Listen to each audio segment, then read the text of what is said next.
नमस्कार, आप देख रहे हैं न्यूज़ 24। आपके साथ मैं हूं प्रत्युष खरे। देश में लगातार कोरोना मरीजों की तादाद बढ़ रही है, जिसके चलते लॉकडाउन 17 मई तक बढ़ा दिया गया है। कोरोना को मात देने और सुरक्षित रहने के लिए केंद्र सरकार आरोग्य सेतु ऐप के इस्तेमाल पर जोर दे रही है, लेकिन इन सब के बीच देश में आरोग्य सेतु ऐप की विश्वसनीयता पर ही सियासत शुरू हो गई है।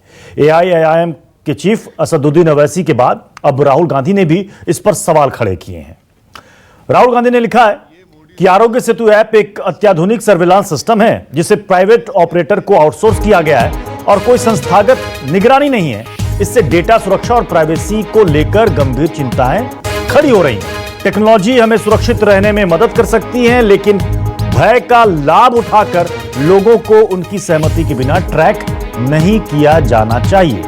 यह राहुल गांधी ने आरोग्य सेतु ऐप पर सवाल खड़े किए। अब इसका जवाब सरकार की तरफ से दिया गया है। केंद्रीय मंत्री रविशंकर प्रसाद ने इस पर पलटवार करते हुए कहा है कि आरोग्य सेतु ऐप को दुनिया भर में सराहा जा रहा है और इसे किसी प्राइवेट कंपनी को आउटसोर्स नहीं किया गया है। आरोग्य सेतु ऐप एक मजबूत साथी है जो लोगों की सुरक्षा करता है। इसका डाटा सिक्योरिटी स्ट्रक्चर बहुत मजबूत है। जिन लोगों ने पूरा जीवन निगरानी में गुजारा हो, वो नहीं जान सकते कि तकनीकी का अच्छे के लिए इस्तेमाल कैसे किया जा सकता है। और इस बीच आज दिल्ली के मुख्यमंत्री अरविंद केजरीवाल ने भी एक प्रेस कॉन्फ्रेंस किया और बताया कि किन किन इलाकों में छूट मिलेगी, लेकिन उन्होंने एक मांग भी की कि दिल्ली में 97 कंटेनमेंट जोन को छोड़ करके बाकी दिल्ली को ग्रीन कर देना चाहिए। ऐसे में आज हमारा सवाल है कि क्या अरविंद केजरीवाल ने क्यों कहा कि संक्रमित इलाकों को छोड़कर पूरी दिल्ली को खोल देनी चाहिए, और सवाल आरोग्य सेतु पर यह भी कि आरोग्य सेतु ऐप पर सियासी लड़ाई क्यों हो रही है। तो इसी पर आज हम चर्चा करेंगे।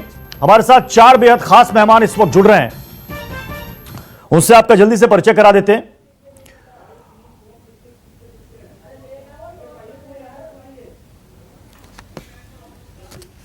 हमारे साथ असीम वकार, एआईएमआईएम के स्पोक्सपर्सन हमारे साथ इस वक्त जुड़ रहे हैं।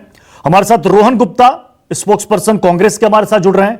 हमारे साथ है विजय सोनकर शास्त्री, प्रवक्ता हैं बीजेपी के, और पवन दुग्गल साहब जो कि साइबर एक्सपर्ट हैं, वो इस वक्त हमारे साथ जुड़ रहे हैं। क्या मेरी आवाज जा रही है? रोहन गुप्ता जी, जो बात केंद्र सरकार कह रही है, रविशंकर प्रसाद कह रहे हैं कि तकनीकी का अगर बेहतर इस्तेमाल हो रहा है तो इसमें दिक्कत क्या है। चीन के अलावा बाकी देशों ने भी इस तकनीक का इस्तेमाल किया, तो इस वैश्विक महामारी में जिससे लोगों की मौत हो रही है, इसमें तकनीक को परे कैसे रखा जा सकता है? देखिए प्रत्युष जी, मैं ये जो डिबेट है, 2-3 डिबेट में मैं सुबह से इसमें बोल चुका हूं। देखिए यहाँ पे ऐप के खिलाफ कोई नहीं। हाँ, जो ऐप दूसरे देशों में है, वो सिंगापुर आप देखिए या साउथ कोरिया देखिए, मैं जस्ट एक कंपैरिजन आपको दे रहा हूं। हमारी ऐप में सरकार ये बोल रही है कि अगर इसका डेटा का अनधिकृत यूज होगा तो भारत सरकार जिम्मेदार नहीं है। हमारी ऐप जो ट्रैकिंग सिस्टम है, वहां पे ये नहीं बताया जा रहा है कि ये डेटा सिर्फ कोरोना के लिए ही है या उसके आगे भी यूज होगा।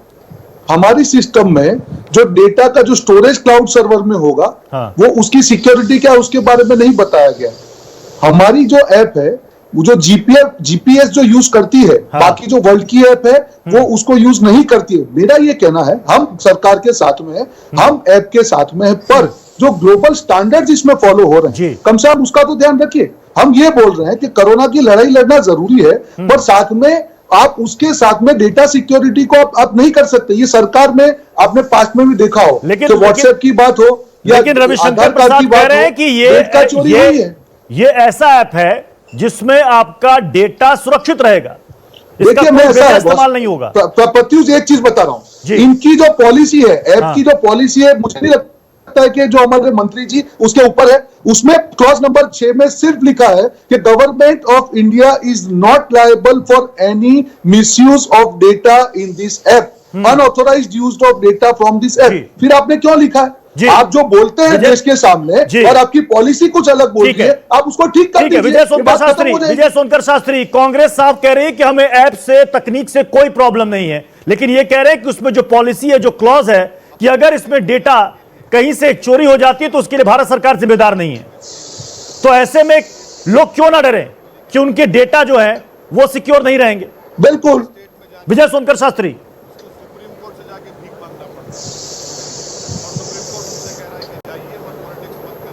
आपकी आवाज साफ नहीं आ पा रही है। विजय सोनकर शास्त्री की आवाज साफ नहीं आ पा रही है। तो हमारे साथ असीम वकार साहब भी हैं और पवन दुग्गल साहब भी। असीम वकार साहब, मेरी आवाज जा रही है आप तक क्लियर? असीम वकार साहब की भी आवाज नहीं आ रही है। पवन दुग्गल जी, पवन दुग्गल जी, आपको मेरी आवाज साफ क्लियर मिल रही है? ये जो बात यहां पर रोहन गुप्ता जी ने कही और कांग्रेस जो सवाल खड़े कर रही है कि भाई हमें कोई दिक्कत नहीं है इस ऐप से या तकनीक से, लेकिन डेटा सिक्योरिटी को लेकर सवाल है। क्योंकि आप खुद एक साइबर एक्सपर्ट हैं, क्या इसमें ऐसी कोई गुंजाइश आपको लग रहा है, लूपहोल है कि लोगों को जो ये डर है कि उनका डेटा जो है वो गलत हाथों में जा सकता है? क्या आपको लग रहा है इस ऐप में ऐसी गुंजाइश है? देखिए, इस ऐप का उद्देश्य सराहनीय है। हाँ। लेकिन इस ऐप में बहुत सारी कानूनी दिक्कतें हैं। पहली बात तो यह है कि ये ऐप भारत के सूचना प्रौद्योगिकी कानून और उसके रूल्स एंड रेगुलेशंस का पालन नहीं करता। तो इसलिए जो है कानून के विरुद्ध है ऐप। दूसरी बात, ये ऐप के कोई टर्म्स एंड कंडीशंस ही नहीं है।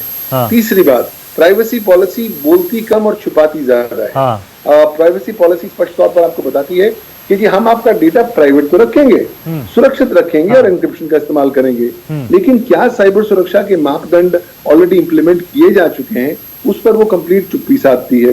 साथ ही साथ ये आपको नहीं बताती ये ऐप कि देखिए हर 15 मिनट में ये ऐप आपका डेटा तो एकत्रित करेगी। हाँ। लेकिन ये डेटा जाएगा कहाँ, हाँ। कौन उसको एक्सेस करेगा, हाँ। और उसके ऊपर चेक्स एंड बैलेंसेस क्या होंगे, इस बात पर बिल्कुल टिप्पणी नहीं होती। हाँ। सिर्फ बताया जाता है कि अगर आप कोविड-19 के इन्फेक्टेड विक्टिम निकले तब आपका डेटा हम सर्वर पर ऊपर अपलोड करेंगे। चौथी बात ये कहता है कि साहब हम आपका डेटा तब तक रखें जब तक कानून बोलता है। अब कानून पिछले 20 साल से चुप्पी साधे हुए है, उसे डेटा रिटेंशन के लिए कोई भी लेकिन जिसमें इस ऐप में एक जो बात कही गई है कि अगर कोई अनइंस्टॉल कर देता है या उस ऐप को हटा देता है तो क्लाउड से 30 दिन के अंदर उसके सारे डेटा जो है वो डिलीट हो जाएंगे, हट जाएंगे। देखिए सवाल ये नहीं है कि क्लाउड में 30 दिन बाद डेटा डिलीट हो जाते हैं। हाँ। सवाल है कि जब तक आपने ऐप डाउनलोड किया, हाँ, और जब तक आपका ऐप चल रहा है, हर 15 मिनट में आपका डेटा एकत्रित हो रहा है। वो डेटा जा कर रहा है, एक्सेस कौन कर रहा है, और वो डेटा देखिए वो कह रहे हैं कि सिर्फ क्लाउड पर जो आपका डेटा वो हम खत्म करेंगे। हाँ। वो ये नहीं बता रहे कि ये जो 15-15 मिनट में जो ऐप आपके साथ डेटा आपका एकत्रित हो रहा है वो जाएगा कहाँ और उसके बारे में रिटेंशन, बल्कि वो अपने प्राइवेसी पॉलिसी में कहते हैं ये डेटा हम रिटेन करेंगे जब तक कानून बोलेगा, और क्योंकि कानून चुप्पी साधे हुए है, हाँ, इसलिए ये डेटा, यानी आप कह रहे हैं कि इसमें कुछ स्पष्टता नहीं है, क्लैरिटी नहीं है। विजय सोनकर शास्त्री जी, ये ऐप ठीक है, ये ऐप बहुत बढ़िया है कि इससे आप ट्रेस कर पाएंगे कि कोरोना संक्रमित मरीज कहां कहां पर है, इससे एक मदद मिलेगी ट्रेस करने में लोगों को। लेकिन विजय सोनकर शास्त्री जी, जो सवाल यहां पर कांग्रेस खड़े कर रही है, जो साइबर एक्सपर्ट ने भी कहा कि इसको लेकर स्पष्टता नहीं है, क्लैरिटी नहीं है कि डेटा का मिसयूज नहीं होगा। विजय सोनकर शास्त्री जी, देखिए कांग्रेस हमेशा ये जो विरोध जो करती है वो केवल विरोध के लिए करती है, और विरोध का मतलब क्या है उनका कि बहुत सारे ऐसे मुद्दे हैं जिस पर उनका विरोध चला। आज तो उनके विरोध का मुद्दा यह है कि वो केवल कोरोना की जो लड़ाई हो रही है उसको वो कमजोर करना चाहते हैं। ऐसे नहीं चलेगा। आप बताइए ना कि प्राइवेसी, किसकी प्राइवेसी की बात कर रहे हैं? गरीबों को, मजदूरों को, आर्थिक रूप से कमजोर लोगों को, दलितों को अगर आरोग्य सेतु से एक बड़ी सुविधा मिल रही है तो उसको, उसमें प्राइवेसी की बात देखी जा रही है। अरे प्रियॉरिटी देखनी चाहिए। आज पूरा देश कोरोना से युद्ध कर रहा है और इस युद्ध को मजबूत किया जाए, बाद में देखा जाएगा इस ऐप के को। लेकिन अभी तो आप भी मान रहे हैं विजय सोनकर शास्त्री जी, यानी आप भी मान रहे हैं विजय सोनकर शास्त्री जी कि यहाँ पर कुछ, यानी आप भी इस चीज को मान रहे हैं कि कुछ तकनीकी खामियां हैं, कुछ तकनीकी खामियां हैं, लेकिन ये वक्त नहीं है इस वक्त उस पर चर्चा करने का। आप ये कहना चाह रहे हैं? एक मिनट प्रत्युष जी, बहुत सारे ऐसे ऐप हैं। ट्रू कॉलर क्या है? या आजकल तो स्मार्टफोन आ रहे हैं, उन सारे फोनों में इस प्रकार के ऐप हैं, लोगों को पता भी है और उन पर तो कांग्रेस नहीं कुछ बोल पाती है। कांग्रेस हमेशा केवल भारत सरकार की नीतियों का और भारत सरकार ऐसे नहीं बोल सकती है कि हम जिम्मेदार नहीं है। भारत कोरोना युद्ध में विश्व का एक मॉडल बना है। मोदी जी विश्व स्तर के एक नेता के रूप में जाने गए हैं। आज कांग्रेस को ये पच नहीं पा रहा है। कांग्रेस अपनी कोई ऐसे छोटे छोटे बिंदुओं पर विजय जी आपने अपना पॉइंट रख दिया। मैं रोहन जी से इस पर जवाब ले रहा हूं, उसके बाद मैं वकार जी के पास जाऊंगा। रोहन जी जवाब दीजिए इस पर। देखिए बड़े बड़े दुख की बात है प्रत्युष जी, जितने भी भाजपा प्रवक्ता है किसी के पास भी इस बात का जवाब नहीं है कि आपकी सरकार को अपनी जिम्मेदारी से पल्ला जा रही है। बीच में मत बोलिए, बीच में मत बोलिए, मैं बोलूंगा। अब बीच में आप बोलेंगे तो सुनेंगे। क्यों आप अपनी ऐप में ये आप क्लॉज डाल रहे हैं कि हम जिम्मेदार नहीं रहेंगे? देश की जनता ये तो पूछ ही सकती है। हम आपके साथ है लड़ाई में, आप ऐप कीजिए, पर जो ग्लोबल स्टैंडर्ड्स है वो सिंगापुर कर रहा है, साउथ कोरिया कर रहा है, आप उसको क्यों फॉलो नहीं कर रहे? अगर आपकी नियत में खोट नहीं है तो आप करके दिखाइए। ऐसा है प्रत्युष जी, इन लोगों के पास जवाब नहीं है। ये होना ही था, ये लोगों के पास कोई जवाब नहीं है। इनकी नियत में खोट है, इसीलिए ये लोग ये कर रहे हैं। अगर आपकी नियत में खोट नहीं होता तो क्यों आप जवाब नहीं दे रहे देश को? अरे नियत क्यों में आपकी कौन खोट कह रहा है? देश की सेवा की जा रही है, जिम्मेदारी से बोल रहा हूँ। अरे देश की जिम्मेदारी सब लोग कर रहे हैं, सब सेवा कर रहे हैं, हम साथ में खड़े हैं। इसका मतलब ये नहीं है कि आपको लाइसेंस मिल जाए कि डेटा की सिक्योरिटी के साथ आप खेलें। हर चीज में आप लोग भावनात्मक मुद्दे पे ले जाके सवाल से जवाब से मत सुनिए। आपकी पहले पॉलिसी पढ़ के आइए। मैंने आपको राइट दे दिया कि उस डेटा को यूज करेंगे। रोहन जी, विजय जी, मैं वकार साहब का मैं रुख करूंगा। असीम वकार साहब, जो बात बीजेपी भी यहां पर कह रही है, सरकार भी कह रही है कि ये जो ऐप है ये एक तरीके से प्रोटेक्टेड है, लोगों को चिंता करने की बात नहीं है। लेकिन विजय सोनकर शास्त्री ने कहा कि बाकी ऐप, बहुत सारे ऐसे ऐप है जिनको लोग डाउनलोड करते हैं अपने मोबाइल पर, उसमें भी खतरे हैं, उस पर कभी लेकर चर्चा नहीं की जाती। इस वक्त महामारी के समय में जो प्रायोरिटी है कि कैसे संक्रमण को तोड़े, उस पर बेफिजूल विवाद खड़ा किया जा रहा है, सरकार की नीयत पर सवाल खड़े किए जा रहे हैं। मैं देखिए, मेरी आवाज अगर आ रही हो तो मैं बोलूं। जी जी। देखिए, विजय शंकर शास्त्री एक तरफ कह रहे हैं कि कोई खतरा नहीं, और दूसरी तरफ प्रधानमंत्री की जो सरकार है वो ये कह रही है कि अगर आपके डाटा का मिसयूज होता है तो इसकी जिम्मेदारी प्रधानमंत्री की या भारत सरकार की नहीं। अब आपका सर है, आप हेलमेट पहने ना पहने, अब आप चाहे सरकार की माने चाहे विजय शंकर शास्त्री साहब की माने, किसकी मानेगा? सरकार कह रही है कि आपके डाटे का मिसयूज हो सकता है, लेकिन हम जिम्मेदार नहीं बोल रहे हैं। विजय शंकर शास्त्री साहब कह रहे हैं कि नहीं, कुछ नहीं होगा। हमको जरा स्पष्ट कर दीजिए कि क्या बात ये कह रहे हैं। दूसरी बात विजय शंकर शास्त्री जी, मुझे बोल लेना दीजिए, फिर बोल लीजिए। नहीं, मैं आपके प्रश्न को नहीं सुन पाया हूँ वकार साहब। मैं आपसे अनुरोध करता हूँ कि एक बार आप फिर अपने बात को दोहरा दीजिए। चलिए, दूसरी बात, मैं इस ऐप को मोबाइल हैकिंग ऐप मानता हूं। मेरी अपना निजी नजरिया ये है कि एक अल्ट्रा मॉडर्न ये सर्विलांस सिस्टम है, ये एक सरकारी जासूस है जो भारत के हर नागरिक की जेब में पहुंचाया जा रहा है। ये केवल भारत में नहीं है, करने के लिए इस प्रकार के तमाम ऐप दुनिया भर में है। मैं कह रहा हूँ जस्टिफाई कर रहे हैं जमाना है जनाब। क्या सरकार में और बाकी बेईमान लोगों में फर्क होना चाहिए, नहीं होना चाहिए? मैं कह रहा हूँ एक चोर आदमी है जो आपके बैंक से पैसा उड़ाता है, आपको कॉल करके आपसे आपकी डिटेल मांगकर, उसमें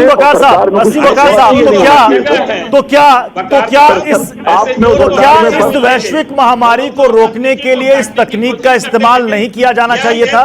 चीन, Singapore, south Korea, America, Israel ने तो कानूनी बना दिया था, तो क्या इस चीज को तकनीक से दूर रखना चाहिए? सर, सरकार की जिम्मेदारी ये होती है कि अपने नागरिकों को बिना शर्त इलाज मुहैया कराए, बिना शर्त फैसिलिटीज मुहैया कराए। सरकार आपसे शर्त नहीं रख सकती है कि आप हमें अपना डाटा दीजिए, आप हमें अपनी डिटेल दीजिए, तब हम आपकी मदद करेंगे। सरकार आपसे ये कह रही है कि हम आपकी मदद एक शर्त में करेंगे कि जब आप अपनी पूरी डिटेल हमको मुहैया कराएंगे। अब आपको क्या करना है कि सरकार है, इनको क्लियर कीजिए। लेकिन डिटेल क्या मांगा जा रहा है? असीम वकार साहब, मांगा जा रहा है, ईमेल मांगा जा रहा है। असीम वकार साहब, कौन सा डिटेल चाहते हैं ये लोग? असीम वकार साहब, लेकिन अगर इस ऐप के जरिए कोरोना के संक्रमण को, चेन को तोड़ने में मदद मिलती है, तो आपके अनुसार इसको नहीं इस्तेमाल करना चाहिए? मैं कह रहा हूं कोरोना से आपने बचा लिया। हाँ।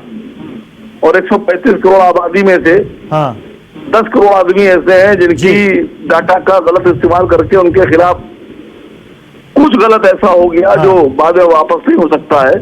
तो सरकार ये कैसे उसको मदद करेगी? कुछ गलत हो गया मतलब भविष्य में कुछ गलत हो गया, ये क्लियर नहीं कि भविष्य में क्या गलत हो सकता है, भविष्य में क्या गलत हो सकता है ये जी। विजय सोनकर शास्त्री जी, आपने कहा ना कि इस ऐप में ऐसी क्या जानकारी मांगी जा रही है? विजय सोनकर शास्त्री जी, एक सेकंड असीम वकार साहब। विजय सोनकर शास्त्री जी, जो 2-3 इसमें मूल सवाल पूछे जाते हैं, नाम, मोबाइल नंबर, अब इसमें पूछा जाता है कि आपकी ट्रैवल हिस्ट्री क्या है, इसमें पूछा जाता है कि आपको धूम्रपान की आदत तो नहीं है, इसमें यह पूछा जाता है कि क्या किसी कोरोना संक्रमण के जिसको आप जानते थे उसके संपर्क में तो नहीं आए। लोग झूठ भी तो बोल सकते हैं, लोग झूठ भी तो बोल सकते हैं, तो कितना ऑथेंटिक है फिर ये? और कितने लोग ऐसे हैं जिनके पास हिंदुस्तान में स्मार्टफोन है?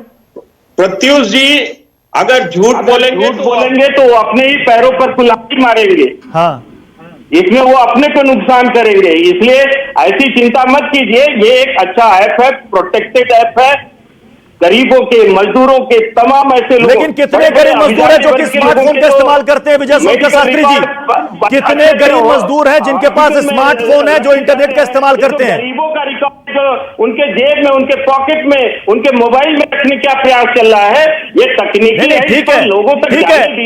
नहीं, तो राहुल गांधी से यही निवेदन ऐप और तकनीक अच्छी बात है विजय सोनकर शास्त्री जी, ऐप और तकनीक अच्छी बात है, सभी के लिए कहा जा रहा है कि इसे आप डाउनलोड करिए। विजय जी सवाल तो सुन लीजिए। विजय जी सवाल तो सुन लीजिए। विजय जी, सेंसिटिव मौके पर राहुल गांधी को अपनी नादानी छोड़नी पड़ेगी। चलिए जरा इस चर्चा को एक दूसरे मोड़ पर ले जाते हैं। आज दिल्ली के मुख्यमंत्री अरविंद केजरीवाल ने कहा कि पूरी दिल्ली को रेड जोन से बाहर निकालना चाहिए, जो कंटेनमेंट एरिया है उनको सील करके बाकी दिल्ली को खोल देना चाहिए। पहले सुनिए क्या कहा अरविंद केजरीवाल ने। हमने सुझाव दिया है केंद्र सरकार को कि जो कंटेनमेंट जोन है दिल्ली के अंदर, लगभग 97 कंटेनमेंट जोन्स बचे हैं, जो कंटेनमेंट जोन है उनको पूरी तरह से सील कर दिया जाए और बाकी दिल्ली को ग्रीन कर दिया जाए। बाकी दिल्ली के मार्केट खोल दिए जाएं। मार्केट में चाहे तो ऑड इवन कर दें, एक दिन ऑड दुकानें खुलेंगी, एक दिन इवन दुकानें खुलेंगी, लेकिन अब दिल्ली को खोलने का समय आ गया है, हम उसके लिए तैयार हैं। विजय सोनकर शास्त्री जी, आपने सुना दिल्ली के मुख्यमंत्री को, वो मांग कर रहे हैं केंद्र से कि पूरी दिल्ली को रेड जोन घोषित करना यह ठीक नहीं है। वो बार बार कह रहे हैं रेवेन्यू घटकर 10% रह गया है, कैसे हम कर्मचारियों को वेतन देंगे, कैसे पूरे राज्य का खर्चा वहन करेंगे? देखिए प्रत्युष जी, ये बहुत टेक्निकल विषय है। हाँ। लेकिन ये संवेदना की बात है। आज दिल्ली की क्या हालात बन गई है आप तो देखिए। अगर तबलीगी या कुछ इस प्रकार की घटनाएं नहीं होती तो शायद इससे बेटर स्थिति रहता, शायद इतना रेड जोन की भी इतनी बड़ी मात्रा में जरूरत भी नहीं पड़ती। पर ये कितने दिन तक के लिए है, इससे संघर्ष करना चाहिए, प्रिकॉशन लेनी चाहिए। जो जिंदगियां चली जा रही है उसको दोबारा नहीं बुलाया जा सकता है। मैं अरविंद केजरीवाल से निवेदन करता हूं कि इस संदर्भ में टेक्निकल, मेडिकल और तरह तरह के जो डिपार्टमेंट है उनके साथ बातचीत करके अपने विचार को न थोपे, बल्कि एक जो कमेटी बनी है उस कमेटी में चर्चा करके तब उस विचार को जनता के लिए। रोहन जी, अरविंद केजरीवाल की मांग से कांग्रेस सहमत है। वो कह रहे हैं कि अगर ऐसे पूरे दिल्ली को रेड जोन लंबे दिनों तक रखा गया तो बहुत बड़ी दिक्कत हो जाएगी। रेवेन्यू का उन्होंने हवाला दिया। वो ये भी कह रहे हैं कि आप जो 97 कंटेनमेंट जोन है उनको सील कीजिए, कम से कम बाकी दिल्ली को ग्रीन कर दीजिए, ताकि जो कमर्शियल एक्टिविटीज है उसको हम ठीक तरीके से आगे चला पाए। जी, जिस तरह से आप देख रहे हैं कि एक सेकंड विजय जी, मेरा सवाल रोहन गुप्ता से। जी, सबसे बड़ी चीज है, अब हम लॉकडाउन 3 में जब एंटर हो रहे हैं, हाँ। मैं 2-3 चीजें बताना चाहूंगा कि जिस प्रकार से लॉकडाउन 1 पे जब शुरू हुआ तो प्रधानमंत्री जी ने बोला था 21 दिन में हम इसकी चेन तोड़ देंगे, और आज जब तीसरे लॉकडाउन में है, मुझे लगता है कि इस दोनों लॉकडाउन में अगर सरकार ने टेस्टिंग बहुत ज्यादा बढ़ाए होते और एहतियात बढ़ते तो शायद हमको इस गंभीर परिस्थिति का सामना न करना पड़ता। कल सबसे ज्यादा और बीच में मत बोलिए, आपको अगर डिबेट करना नहीं आता तो मत आइए, इस दिन को आप रोकिए। कल सबसे ज्यादा डेथ हुई है, सबसे ज्यादा केसेस हुए हैं। मुझे लगता है जो उन्होंने तबलीगी की बात की, उसकी संपूर्ण जिम्मेदारी अरविंद केजरीवाल सरकार और भाजपा की सरकार है कि उन्होंने क्यों परमिशन दी वहां पे। मुझे लगता है ये राजनीति का समय नहीं है। मुख्यमंत्री को प्रधानमंत्री के साथ बैठकर यहाँ की जो कमेटी बनी है सबको बैठना, हर प्रदेश के अपने अलग प्रॉब्लम्स है। लेकिन हर स्टेट अपने रेवेन्यू, अपने राजस्व के बारे में तो सोचेगा। हर स्टेट को हक है अपने रेवेन्यू राजस्व के बारे में सोचने के लिए, तो क्यों ना अरविंद केजरीवाल सोचें। देखिए वो सोचना चाहिए, मैं यही बोल रहा हूँ, एक टाइट रोप वॉकिंग बोलते हैं। आप जान भी बचाना है आपको, क्या मतलब डिबेट कर रहे हैं, इनको चुप रखिए ना। एक सेकंड विजय जी मैं आपके पास आऊंगा, मैं आपके पास दोबारा आऊंगा। रोहन जी अपनी बात पूरी कीजिए। जब देखिए ये बहुत विकट परिस्थिति है जहां कोरोना के केसेस भी बढ़ते जा रहे हैं दो लॉकडाउन के बीच में, और आज इतने दिन के लॉकडाउन के बाद अर्थतंत्र भी वही परिस्थिति में 40 दिन से ज्यादा देश नहीं झेल सकता है। मैं बोलूंगा इसको टाइट रोप वॉकिंग। हर राज्य को डिटेल में जाके एक प्रोज एंड कॉन्स बोलते हैं कि अगर हम लॉकडाउन खोलते हैं तो क्या माइनस हो सकता है, और नहीं खोलते हैं तो क्या माइनस है, दोनों का कंपेरिजन हो। और उस परिस्थिति में इसको वीकली रिव्यू होना चाहिए कि नहीं अब ये थोड़ा इंप्रूवमेंट है, हमको यहाँ पे इसको ओपन करना चाहिए। ठीक है, ये अब डेली अस्सीम बकार जी क्या कोरोना को लेकर दिल्ली को ऐसा तो नहीं है कि सारा ठीकरा दिल्ली पर फोड़ा जा रहा है कि दिल्ली की वजह से ही पूरे देश भर में कोरोना फैल गया, इसलिए बाकी स्टेट्स ने अपनी सीमाओं को भी सील कर दिया कि दिल्ली से आवाजाही ना हो पाए।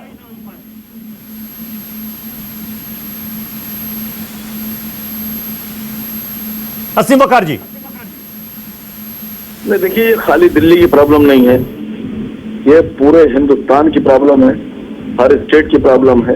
रेवेन्यू का मामला हर जगह है। रेवेन्यू के साथ साथ वो लोग जो ना इनकम टैक्स देते हैं ना सेल टैक्स देते हैं, उनकी तादाद हमारे देश में सबसे ज्यादा है। लगभग 75% से ज्यादा लोग ऐसे हैं जो डेली वेजेस पे काम करते हैं या छोटी मोटी नौकरियां करते हैं या मजदूरी करते हैं।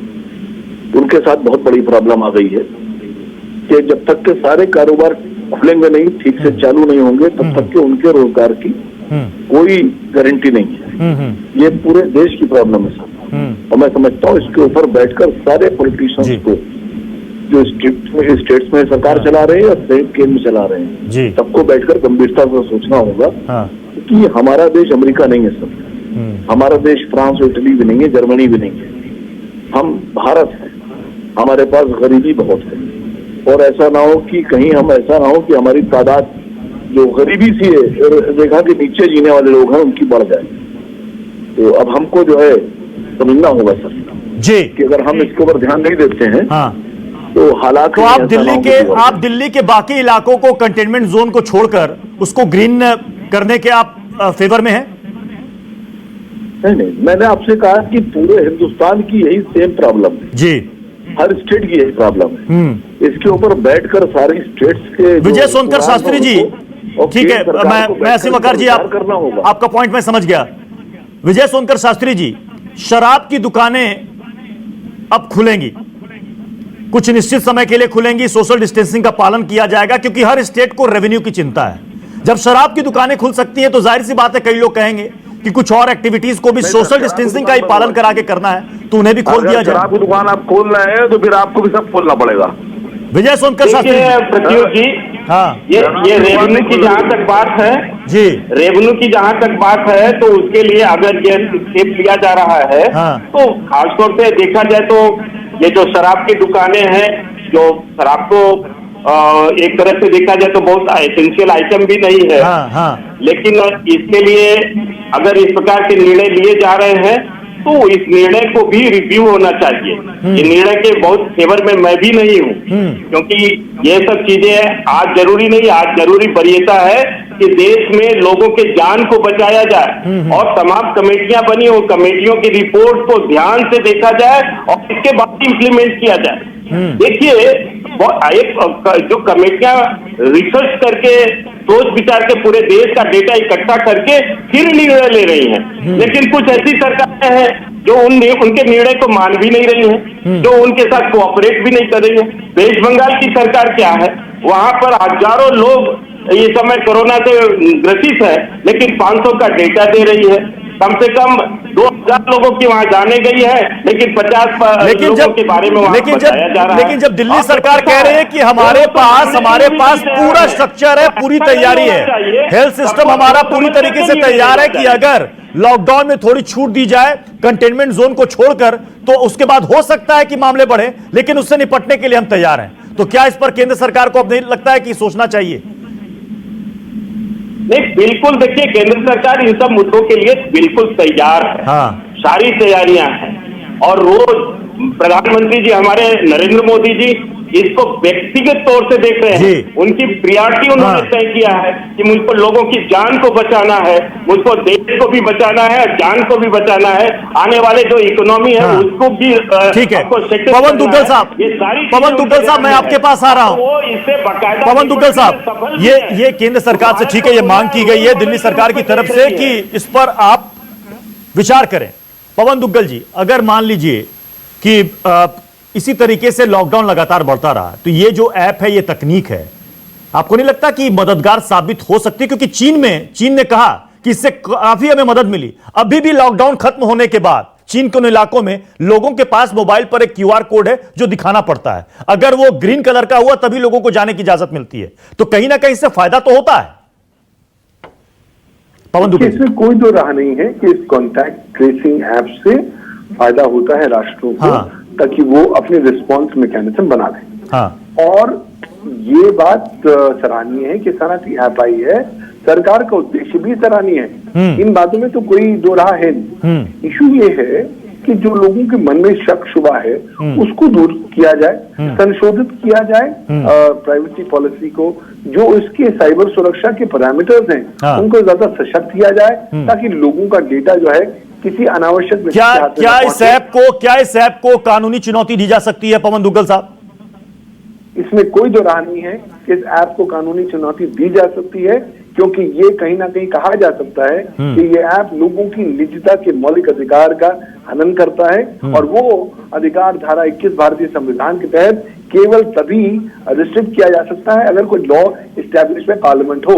आज की तारीख में संसद ने कोई कानून पारित नहीं किया है जो इस तरह के ऐप को अलाउ करता हो ताकि वो लोगों की निजता के अधिकार का हनन। विजय सोनकर शास्त्री जी इस पर रिएक्ट करना चाहते हैं। विजय सोनकर शास्त्री जी, देखिए, मैं आऊंगा रोहन जी, उसके पहले विजय इस बात को ध्यान देना होगा कि वर्तमान समय में जबकि पार्लियामेंट भी नहीं चल रही है और जबकि ये महामारी विश्व के लिए चैलेंज है, न केवल भारत के लिए, तो ऐसे में जो भी निर्णय लिए जा रहे हैं उन निर्णय को चुनौती देने की बजाय उसका स्वागत करना चाहिए, उसका आत्मसात करना चाहिए और उसको व्यावहारिक। रोहन जी, और ये केवल जल्दी से कमेंट, समय की कमी है मेरे पास, इसलिए मुझे नहीं लगता। एक सेकंड विजय जी, प्रश्न उठाया, अगर आप डेटा ले रहे हो, आप कैसे बोल सकते हो कि अनऑथराइज्ड यूज के लिए हम जिम्मेदार नहीं है? आप अगर डेटा ले रहे हो तो सरकार की उतनी जिम्मेदारी है, तो इतना तो बताए यूजर को कि आपका डेटा सुरक्षित है। वहां पे क्या आपका लॉ आता है बीच में? देखिए, सबसे बड़ी चीज है, हम सिर्फ इतना बोल रहे हैं सरकार को, जो ग्लोबल स्टैंडर्ड है आप सभी इस बात के लिए उनको चाहिए जो लोगों से